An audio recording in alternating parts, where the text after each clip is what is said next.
Okay, intracellular accumulation, कोई भी चीज़ cell में जाके क्यों इकट्ठी होगी? या तो वो बहुत ज़्यादा बन रही होगी, या फिर जो सबस्ट्रेट है उसके लिए हमारे पास काफ़ी एंजाइम नहीं है, तो प्रोडक्ट नहीं बनेगा, सबस्ट्रेट इकट्ठा होता जाएगा।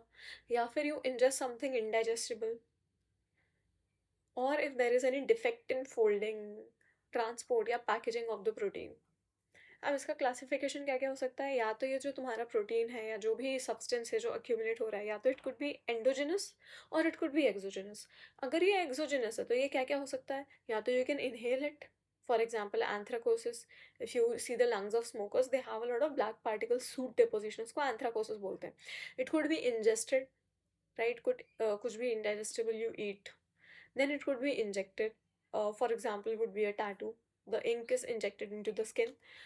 Moving on to endogenous. Endogenous में कौन कौन से pigments होते हैं? Endogenous could be melanin, lipofuscin. It could be melanin-like.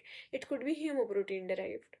So endogenous में मेलेलिन या तो बहुत ज़्यादा बढ़ सकता है या तो बहुत कम हो सकता है। तो अगर बहुत ज़्यादा बढ़ रहा है तो it could be due to arsenic poisoning, it could be due to Addison's. और अगर किसी एक ही जगह बढ़ रहा है तो it could be a melanotic tumour, it could be melanosis coli. अगर कम हो रहा है तो it could be vitiligo, it could be albinism, right. These were the examples. Melanin like products क्या क्या होते हैं? इसके दो ही example you need to know, which is ऑन्क्रोन विच इज एल्केप्टोन्यूरिया जहाँ पे ऑन्क्रोनोसिस होता है, and Dubin-Johnson syndrome, which is a problem in liver, which we'll cover in liver itself. Hemoprotein derived. Now, hemoprotein derived could be hemosiderin, and now hemosiderin is important. Why? Because it will lead to hemochromatosis.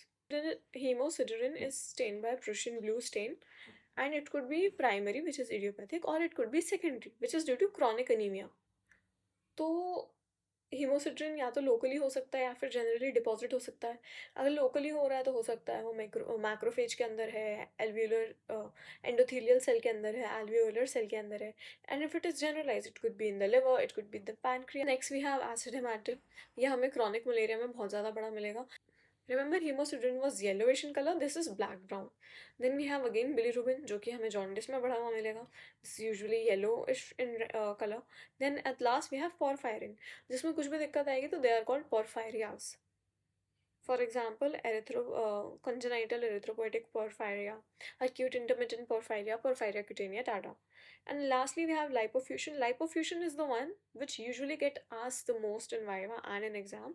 It is a yellow-brown lipid pigment which is found in atrophied cell. Usually कहाँ मिलता है? This is the pigment of wear and tear, so it will be found in cardiac tissues. And अगर heart में wear and tear हो रहा है तो it is usually because of pathology. So it could be present in it could be present in cardiac failure.